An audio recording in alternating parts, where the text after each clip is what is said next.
probably I should do something by myself. And also, I think that I always had this mentality of entrepreneur because before that, I wanted to build some project. I like to be a problem solver. When I see a problem, I like to solve it. And if it's harder, I like it more.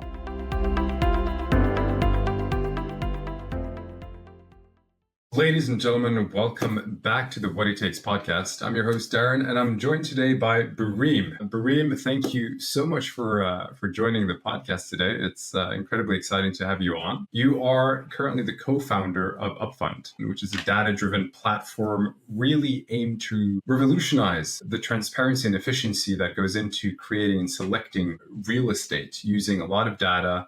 And you're going to obviously talk a little bit more about this. I'm very excited to hear more about your company. But first of all, man, huge welcome to you. How are you doing today? Thank you, Darren, for welcoming me. I'm pretty fine. Here in Paris, we have some sun, so now it's good. And so I'm happy to be there and to share my experience and my journey to be there and to come to be a co-founder and create this company. Yeah, it's very exciting. And one thing that struck me with you, Bureem, is that before you started this, obviously you had a little career before you became an entrepreneur. But before that, you were, if I'm not mistaken, a professional volleyball player. Yeah, I wasn't a professional volleyball player, but yes, I was playing in high level and like I had this statue. I don't know if you have that too, but it's called like SHN, and it's like the equivalent is sports, high level sportsman there. And so, yeah, I was doing that, I think, for 15 years. I was like player in national level. Then I was training young people. Then after that, they offered me a job to be a sport teacher in school.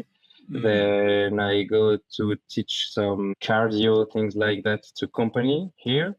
And so all of my time was doing some sport in some gym and everything like that.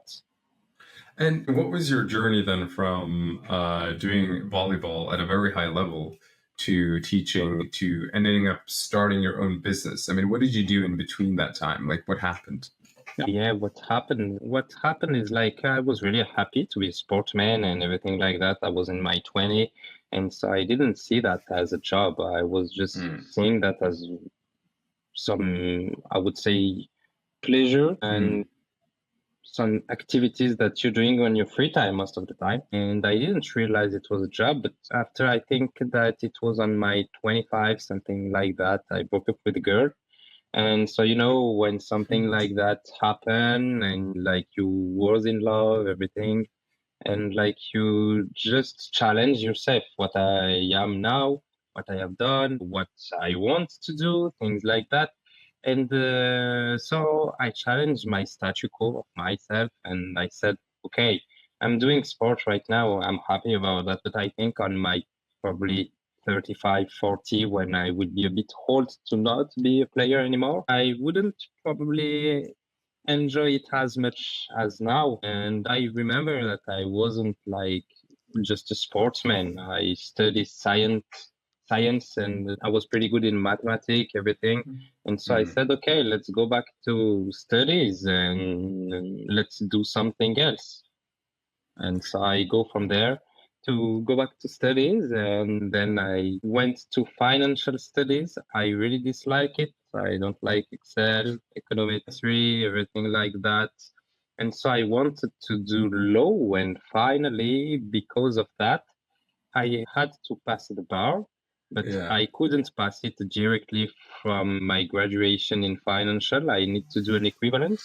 Okay. And this year, so I built a company, like it was to be an external CFO. First of the things was like just a company of financial. I didn't know what I will do, but Macron came here to be a president. And so he put a lot of money in startup and tech and everything like that. And most of the company didn't have the revenue to pay a full-time CFO. And so more and more you just pop up like offers to part-time CFO. And I said, okay, probably I could do that. I like the startup ecosystem. I will discover it and it will pay some bills for me and it doesn't take the full time. So I could study to pass my bar. And so I started like that at the beginning, and then it goes pretty well, lots of clients, lot of things. So finally, I didn't pass the bar. I just go with scale up and startups here in France and in Europe. And then after, I decided to start and to build my first project from this one. It wasn't Upfund, was another one with other guys, but it didn't go as I expected. And I see that as probably, I know that there is someone in the US who is pretty famous. It's Simon Sinek, I think. You know him? Yeah, and so he was saying, like, in the sales, it's the best teams in the world and everything like that. They don't just pick up people who are the best in the things. They also choose people who are loyal, because you have the hard skills, but also the soft skills. What I realized is, like what he said, I focused on my first project on hard skills, not on soft skills. And so then on my second one, I prefer the people who also have soft skills. And this one was loyalty for me. And so I go this second project with a friend, that Mehdi, and he is also, I knew him from volleyball. We played in the same team. All right. Years so you go ago. way back. Yeah. Yeah. It's interesting, though, Bureem, I just want to pick up on something there. When you decided to study, economics, you're like, I hate Excel, I hate all that stuff. And then you ended up actually taking a part-time role as a CFO, Chief Financial Officer, where I'm sure you had to, you came across some Excel, some of that stuff. Yeah. How was that for you? Yeah. And finally, I discovered it when it wasn't like for, I would say, studies. It was more interesting when it was for real life and for real people. And so I discovered that, that's better when I see what is my output, and just to give some business plan to a teacher and have his feedback. And I was like, it's not useful. But now I saw it like more useful when I was doing it for companies. And also I am a curious guy. So I was really discovering many things, because on everything that I learned in school, I would say like only 10 to 20% of the things that I learned, I use them in my job, and everything else I need to still learn, discover, and teach myself. And obviously, when you decided to start something the first time, right? Like, you obviously joined a startup company as a part-time CFO, and I think I'm assuming that being a part of that startup world reduced the barrier of you starting something for yourself, if I'm not mistaken. But like, is there anything else that kind of went into that decision making of, I'm going to be an entrepreneur and I'm going to start something myself? Like, what else kind of shaped that decision? I think it was the experience, because I goes from many companies, and so I saw all the error that they have done, and also the success that they have done. And so at one moment I was like, I think that I know many things of some really good company who are still live and existing today, and I learned from mistakes that they have done. So probably I should do something by myself. And also I think that I always had this mentality of entrepreneur, because before that I wanted to build some project. Like, for example, I have the idea of Uber Eats before it's existing. When I was in high school with my friend, we want to win some money, and so we have this idea to deliver, like, breakfast on Sunday to people in an area with our bike. And like we said, okay, probably we could buy it to like local shops. It will give them more money. People are lazy on Sunday morning. Probably they wake up because with hangover, things like that. We were young. Yeah. And we said, okay, we could deliver them some fresh bakery, eggs, everything that they want in the morning, and we would just build them and create that. So this was our first idea with my friend, but as we were young, we just in high school, we didn't do it finally, because I went to sports and him to study data science finally. And then after that, I remember that I want to build what is WeWork, what was WeWork, because we had a problem here. I remember we had a problem space in Paris, like to meet people, things like that. And I said, okay, I should probably by building like an hotel and transform it into like during the day they could do some meetings and work in those rooms, but in the night people could come and probably enjoy, drink something and spend some time with their friend, because most of the time I was saying that when you are with your girls, you live in space, you can't invite your friends, your only option was a bar or a nightclub, but most of the time if you don't like it, you don't have other options, and so you don't have a space that you can rent for an hour or two and just to chill and spend time. And also if you are someone who is traveling for work, you don't have a space that you can rent to do your meeting, things like that. And so that was the beginning also of this idea. The fun fact was like I visited the house of the building and house of Daft Punk, the DJ, and they were selling it in Montmartre, and I visited it to see if I could transform it into my project. So that was the fun part. But the problem was really the funding of this project, because it needs lots of money to buy, rent the things. And so the problem was like I didn't have the experience, and that pushed me also to go back to study financial. This was an idea before I go back to study, when I was a volleyball player, things like that. And this pushed me to go to financial, because my biggest problem was like, can you do a business plan? And I didn't know what was a business plan at this time.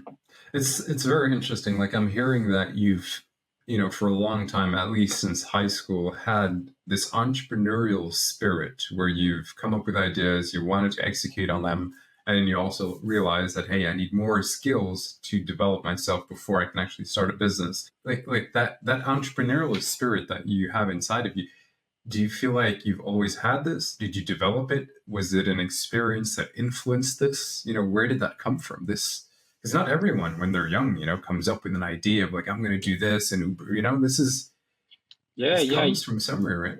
I think that in my mentality, I'm really someone who would say his logic, and also I like to be a problem solver. When I see a problem, I like to solve it, and if it's harder, I like it more.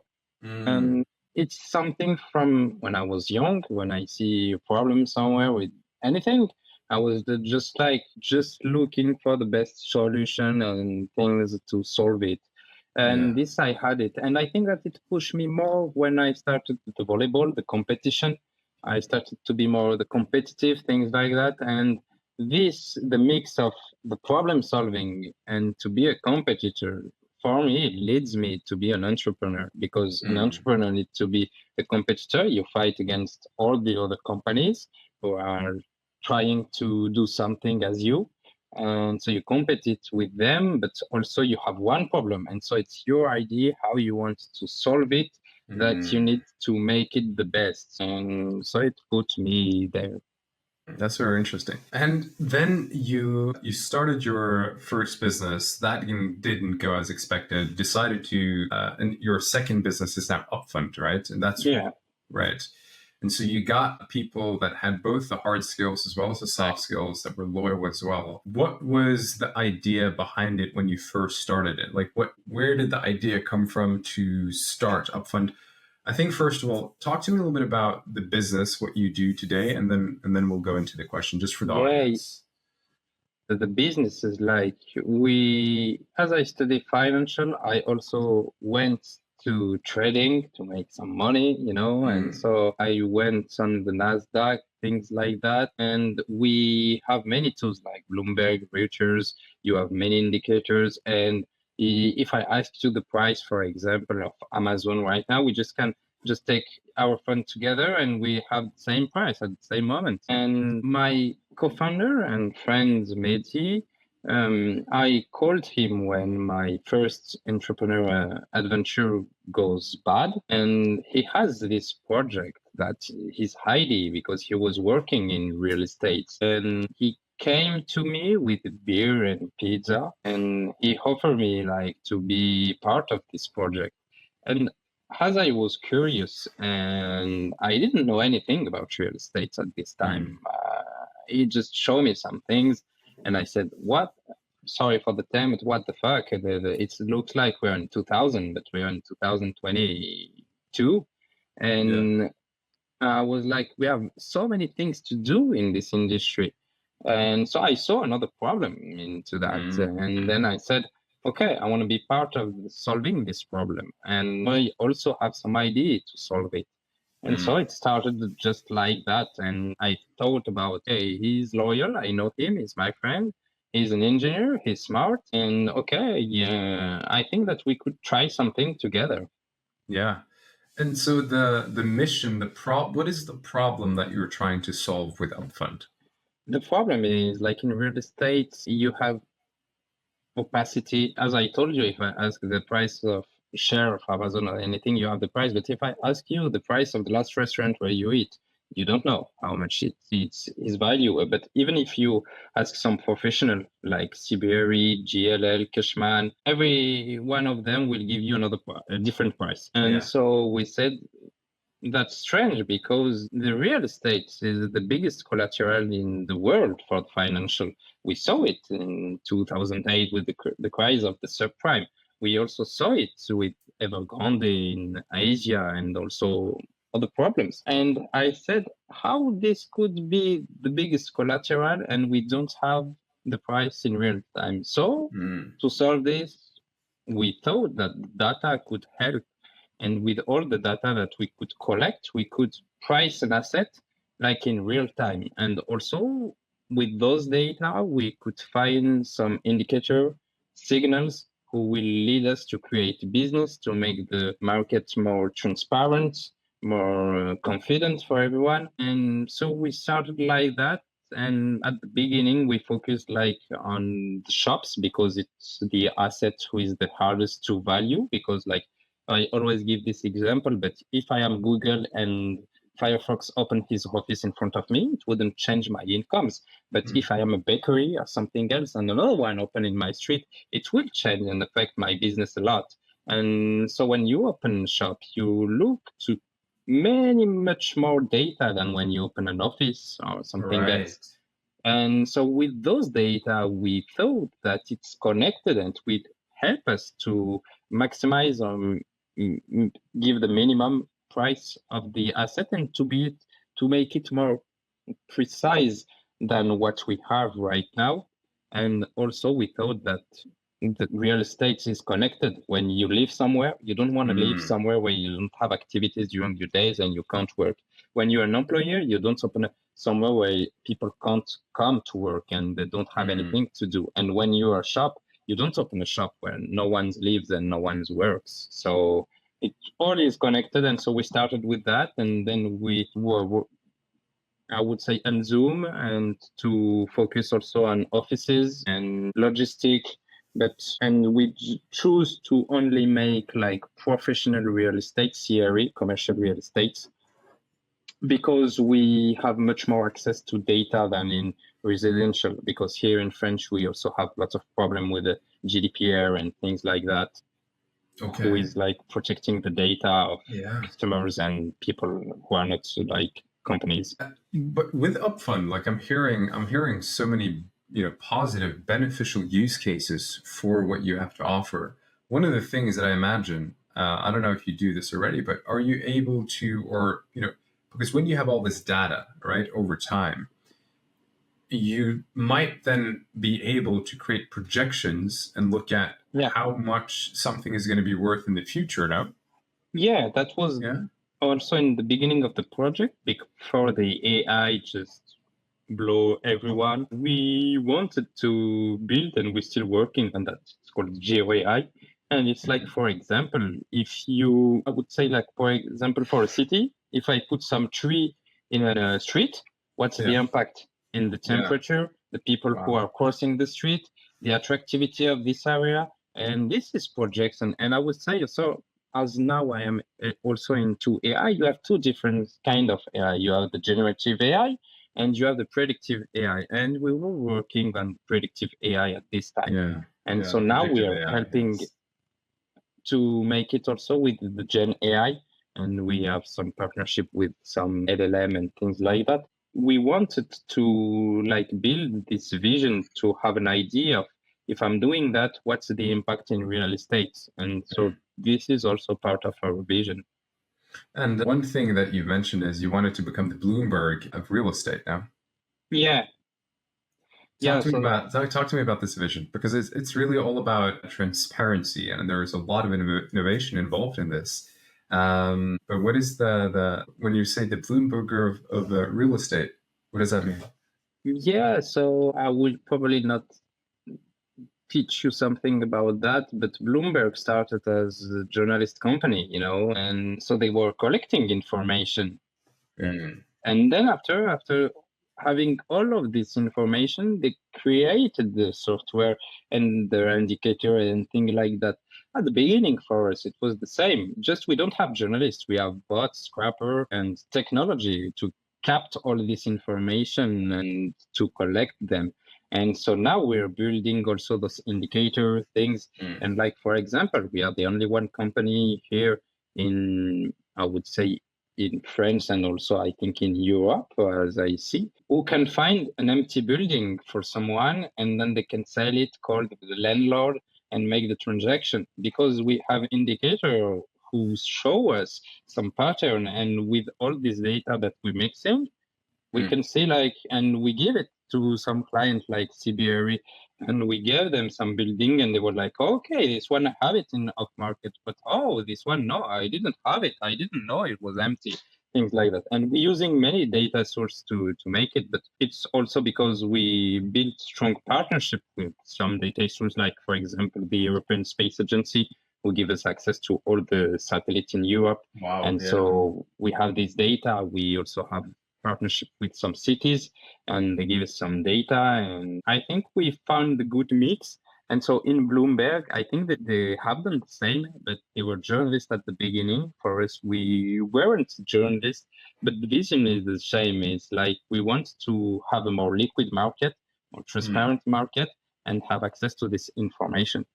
It really sounds like you're on the right path of becoming that, right? Where you're collecting all this data, and I can definitely see the future there. Bureem, I'm very curious about because when starting any business, any company, I think every single entrepreneur has faces at some point in their career, but it's ups and it's downs, right? You've obviously had wins. What have been some challenges? Because this podcast is also for entrepreneurs. What has gone into building this? What challenges have you faced? What sacrifices have you had to make? What are some of the biggest ones that are notable? The challenge, I think you're never prepared for the work that you have to do. And so one of the biggest challenges is your time, because if you weren't human, you would work 24 hours for 24, 7 days for 7. And so at the beginning, you really, really have a lot of work, but no income, because at the beginning, no one pays for nothing. And so you have to believe in your idea and to grind, to work until that you create value for someone. And at the beginning, I think this is the thing that you can't just think it will be easy. Otherwise, everyone will build company and become like billionaire, things you want. But no, it's not working like that. Most of the time, people just see you when you are successful. But to be successful, you have many steps and you can fall. And I would say that the biggest thing is the work that you have to do. And as we say, your time is not like infinite, because you infinite. And so you have to choose to cut some times, and like your time is between your family, your friends, and your pleasure. I would say, like, if you're going to cinema, playing video games, I don't know what's your hobbies, but all of this, and you have to work. So for me, I had to cut. I was a guy who loved to be with his friends, going to party, things like that. And so I decided and I needed to stop it. And so I started by seeing much more my friends than what I used to also the family. And then also, if you want like relationships, things like that, it's hard to find someone who is ready to follow you into these steps and this journey. So most of the time, your new family, your new friends, your new girlfriend is just your partner in business.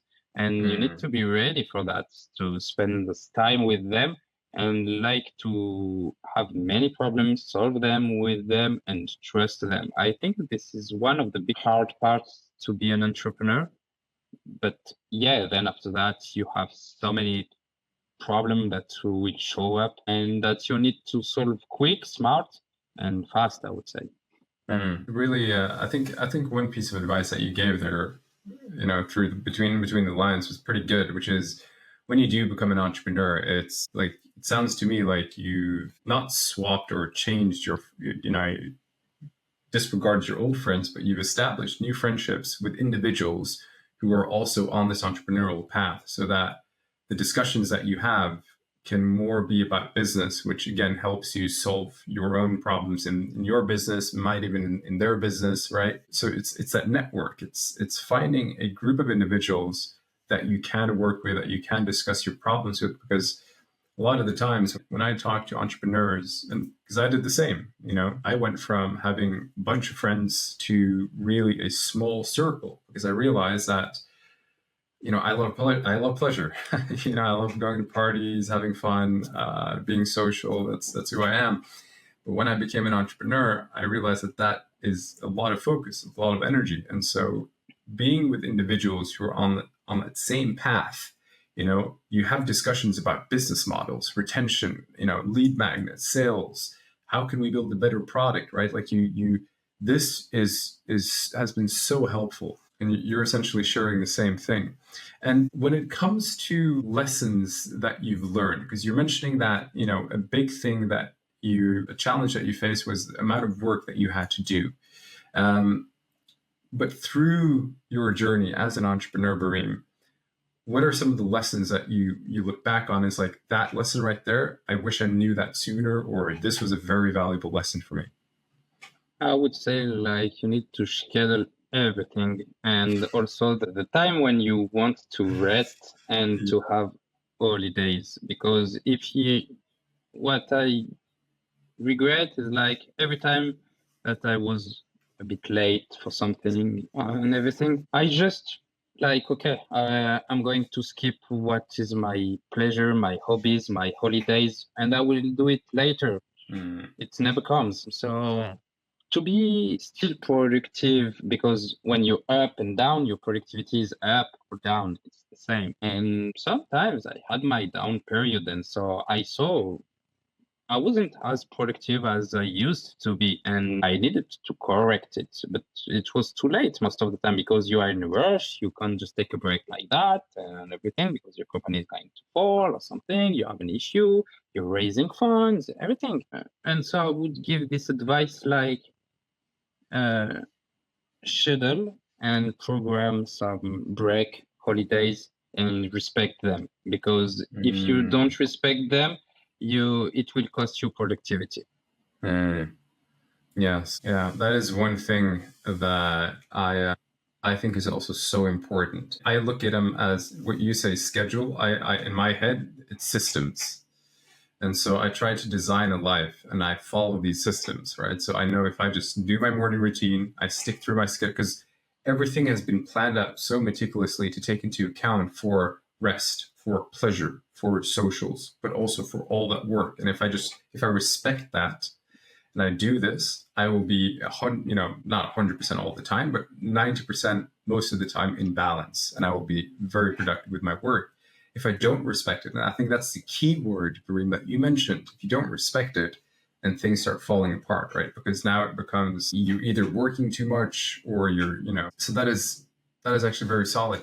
And when it comes to then, a lot of the times when entrepreneurs, they face resistance, right? They face challenges. You mentioned a lot of work, scheduling. What is the why, right? Because a lot of people, I feel like they don't have a strong enough why.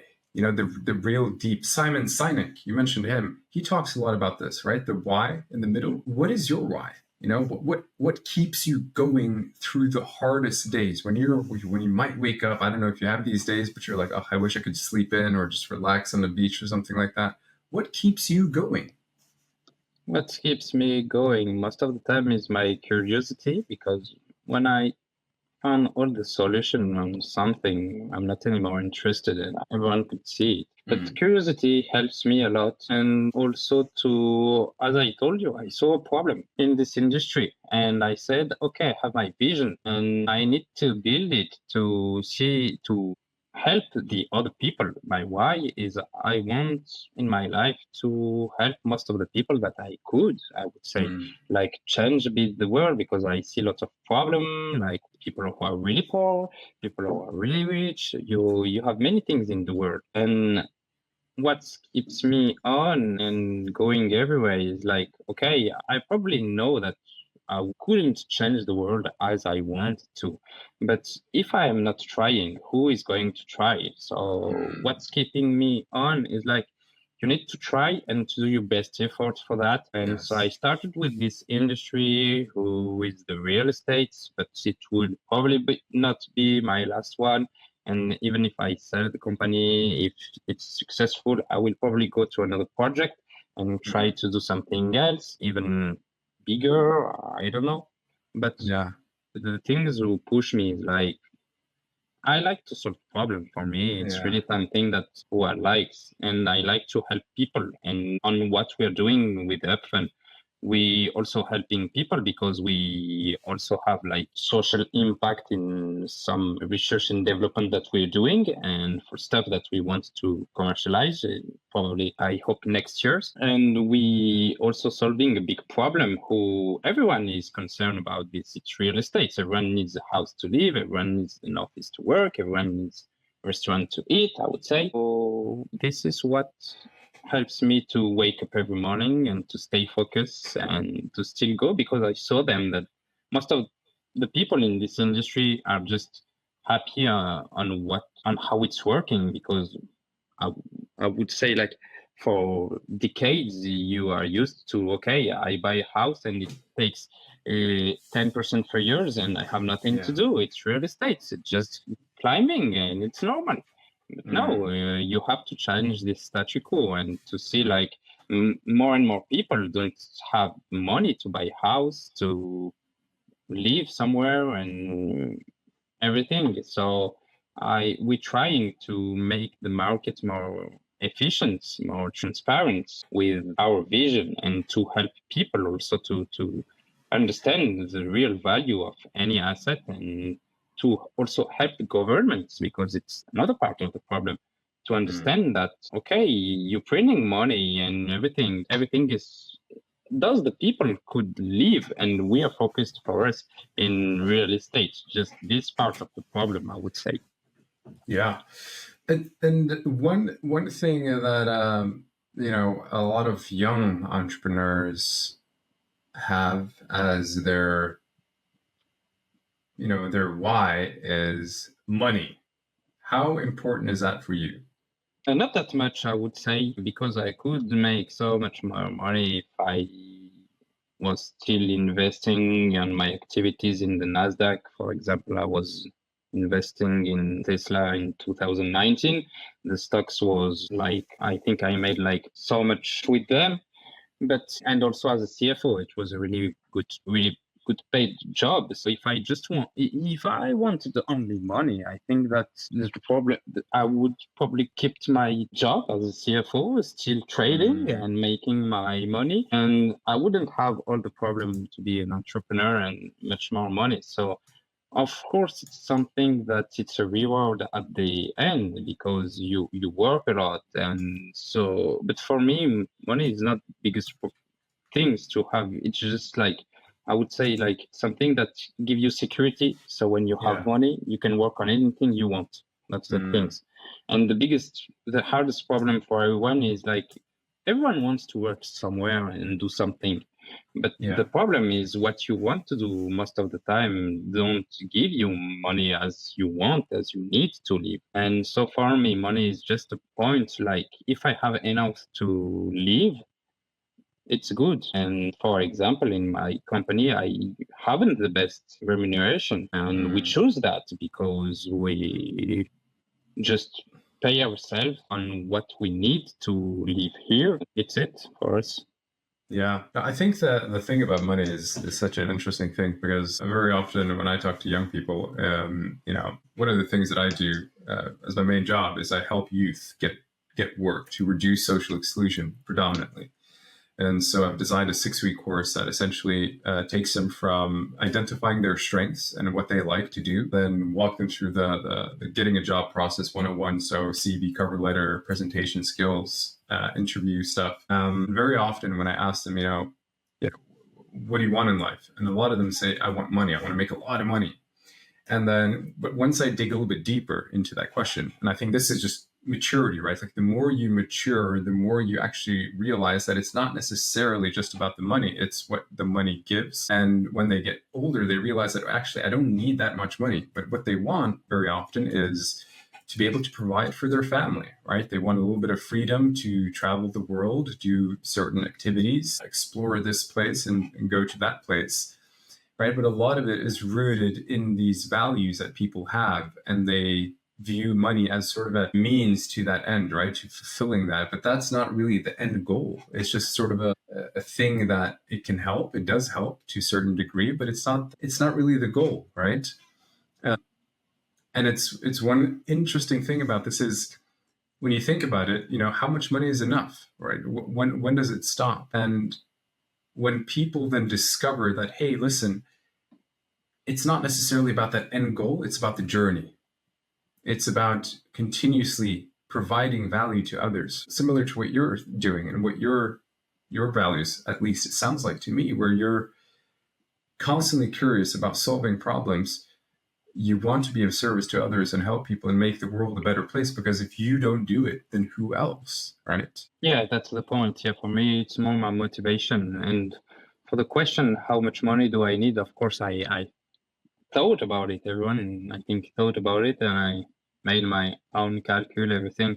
And so what I put on an Excel things, if you invest on ETF, things like that, I think that if you want to live your life normally, I would say like you need 6 million on your bank account, and then you invest them in different things, and you have a regular income every month of 3,000, things like that. And so with that, it helps you to live normally, not like you will not have a life of a billionaire or things like that, but you will have a normal life. Very comfortable life though, with 6 million in the bank.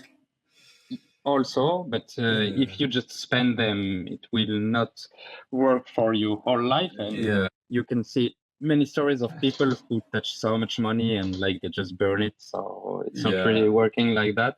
But with 6 million, you can have an income of 3,000 every month. And with that, you can work on everything you want and you're not anymore stressed with the money, I would say. Yes. And so that's the point for me. It's like, when you say that, a lot of people, when they touch money, they lose it straight away. I think the people that earn money themselves through a lot of hard work, they typically keep it. People who acquire money acquire a lot of wealth without having to do any of the hard work. They don't understand the value behind acquiring that, right? And so you see this very often with people that win lottery. Yeah. If they don't have a good team of real strict financial people that are like, do not spend it, they're invested in that, they're going to blow it in a couple of years, right? So a lot of it comes down to that. But Bereme, I'm very curious regarding your business today. So if you had to put your business in stages, right? Like let's say day one is, level 1 is you just started the business.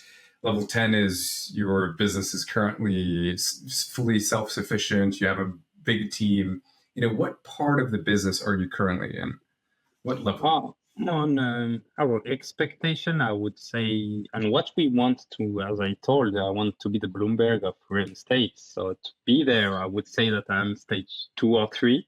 I would say, but for like normal company, I would say like we are on stage 5, 6. I would say. That's amazing. We're trying to be like break even. So we're coming closer and closer. But we also need to expand more and more. That's also the biggest problem for entrepreneur. You need to choose between reducing your cash burn, but also still expanding your ID and add more and more customers, people who joining the venture. So that's hard to say, but for me, as I used to be a CFO, I'm always pushing the team, like we need to be careful with the cash and reduce our cash burn and things like that. And also, like, for example, even if we're making cash, like I'm always like challenging my co-founders when they're spending, and even if it's spending of 20 euros, I'm like, what have you done with those 20 euros? What's the return on our investment? And Yeah. and they call me like, you're fucking Nazi or financial Nazi. You're a strict one with the money, but that's good though. You need someone like that on the team. I mean, if you really want to, because it only takes one person with bad financial decisions to, really can have some pretty bad consequences if you don't have someone in place who can manage the funds well, right? And in terms of then the number one challenge or bottleneck currently in your business, what is that, and how are you currently solving that? What's the biggest, I think, challenge for us is to have access to all the data that we need to value the assets. There is lobbying with people with no interest with our goal and our purpose because they will lose a lot of part of market.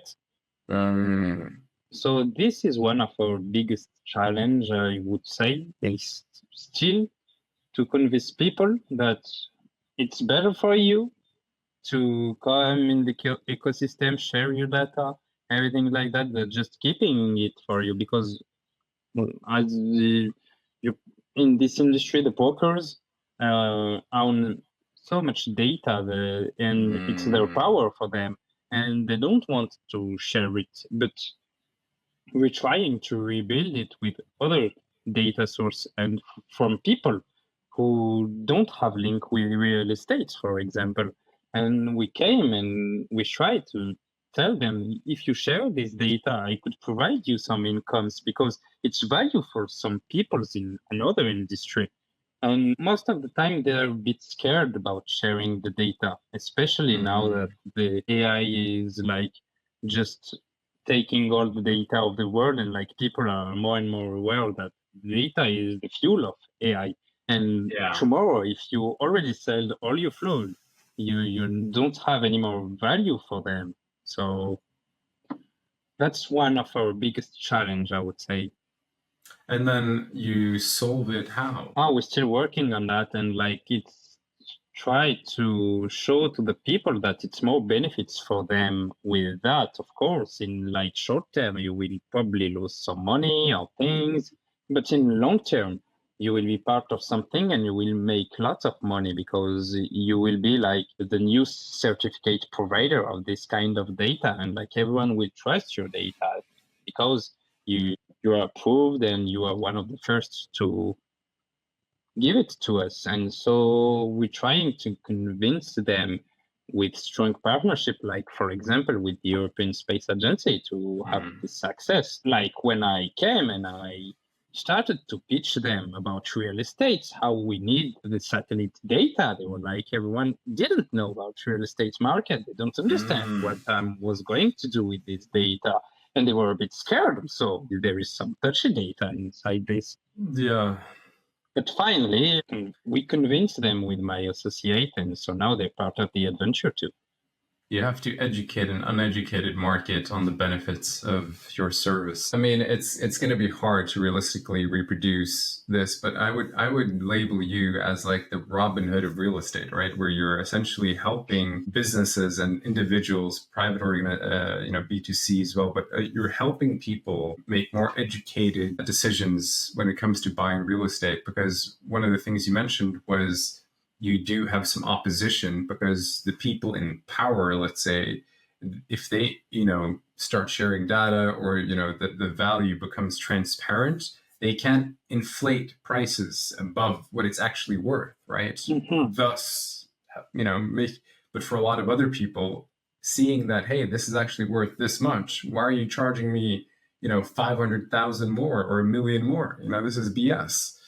And so I think that's why I wanted to label you that, because you can't give out free houses, right? You can't give out free real estate like that. So that would be unrealistic. But One thing that I believe is consistent with good entrepreneurs is the ability to, or the trait to consistently learn, right? To continuous learning. You're a curious individual. What is your approach when it comes to learning, when it comes to, personal development and acquiring new information? In my opinion, when I see something that I don't know, I'm like someone who is not giving it up and like saying, okay, I don't know, and so I don't care. For example, I study things in physics quantic. I had never done physics quantic, but I was like really curious about many ideas that they have, things, and well, I don't see the time passing when I'm reading about those articles and reading those things and trying to understand how it's working and everything like that because I like it for me. And yeah, so for this part, I think that if you like reading something and learning something and always watching your watch and how much time I'm on it, things like that, it's not good for you. Probably you don't have a good approach and you're not learning as you should. People learn with talking with others. People learn with watching a movie, I would say a documentary. People learn with reading articles, things like that. People learn with working on this industry or things. So you need to find how you learn the faster. That's the things for me, I think. Yeah, it's how you learn faster, essentially. When it comes to learning, I think this is such an important thing for anyone who wants to develop and build something. It's obviously continuous learning, but it's also how you learn and where you learn from. I think this is so important because a friend of mine introduced me to a model which is called Top of the Mountain. It's a model essentially where you look at the best in any certain field. It could be cooking, business, marketing, right? Take any skill trait. The first top, the mountaintop, is your city. The second is your state. The third is your country. The fourth is the continent. The fifth is the world.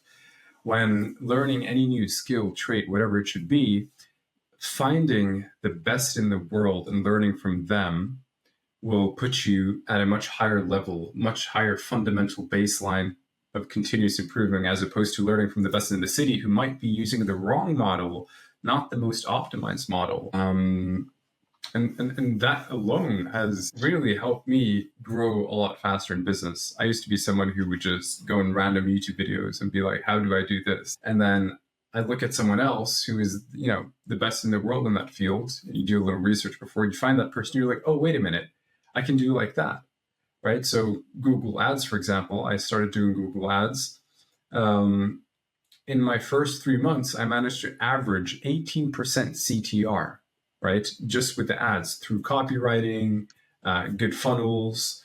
And then I spoke to a marketing agency who had been doing this for 2 years, proper agency. It was just me. And I asked them, what's your CTR? They're like, 2%. Yeah, really, really proud of that. And I was like, 2%. Right. And then you realize that the where they learned it from was just, again, random YouTube videos, and they just use ChatGPT. Right. And I think this is such an important thing with learning. It's not just how, but it's also where you acquire the information. Do you ever think about that? Yeah, I agree with that. Of course, like you can learn much more faster if you learn with someone who already passed all of this experience and learn it and prove that they are good on it. So yeah, you have this experience, but also to if someone is telling you, because some people could say, yeah, I'm the best of the world, as you said, this marketing agency and everything like that. And you don't know if they're good or not if you didn't try and grind yourself. So at the beginning, before even asking someone, you need first to see this, try to understand it by yourself. And then you could know if someone is trying to tell you some bullshit or if it's real, because you already thought about it. And when someone who has experience and solved a problem and have a good feedback for you, if you never tried it, anyone could show up and tell you that, and you would say, okay, I trust you, I don't trust you. What's your job? How old are you? Okay, I trust you, but you don't know if they are good. But if you already have tried to understand it and have those problems, then someone show up and tell you that you can have debate with them and understand if they're legit or not on that. So for me, the first thing is really like try by yourself. It's the better lesson. And then after that, you can go and take some feedbacks, experience. Otherwise, you don't know if someone is telling you the truth or not. Yeah, you need to orient yourself a little bit, right? That's important. And now, if anyone watching this is like, yeah, I want to be an entrepreneur, or I just started. Is there any advice you would give to someone who's young, or in general an entrepreneur and wants to start something themselves? Yeah, I think the first advice is think on what you have to lose. If you have nothing, just go. You will learn so many things, and even if your company is not successful in 1 year or two, you will have learned like 10 years of normal guy's life. So this is like a jump in your life. Even if you don't came out with money, you will came out with so much learnings and things. So I would say that if you have things to lose, then you have to think, yeah, of course, if you have family, baby, credit, things like that, and probably it's not the best options. And maybe go and work for like someone who could be successful, as you said, like go into a startup who is growing fast and see how they're working, how they have done this, learn from them, and then come back, because you will probably much more succeed if you just start from yourself and you reduce this risk of losing. But if you have nothing to lose, you are young, for me, just go for it. We need you. That's amazing. Bureem, I want to thank you so much for coming on the podcast today, man. I had a real pleasure talking to you, learning about your journey, your decisions that you've made, what's shaped you, as well as your vision for your business in becoming the Bloomberg of real estate. It was an honor to have you here, man. Thank you so much. Thank you for inviting me, Darren.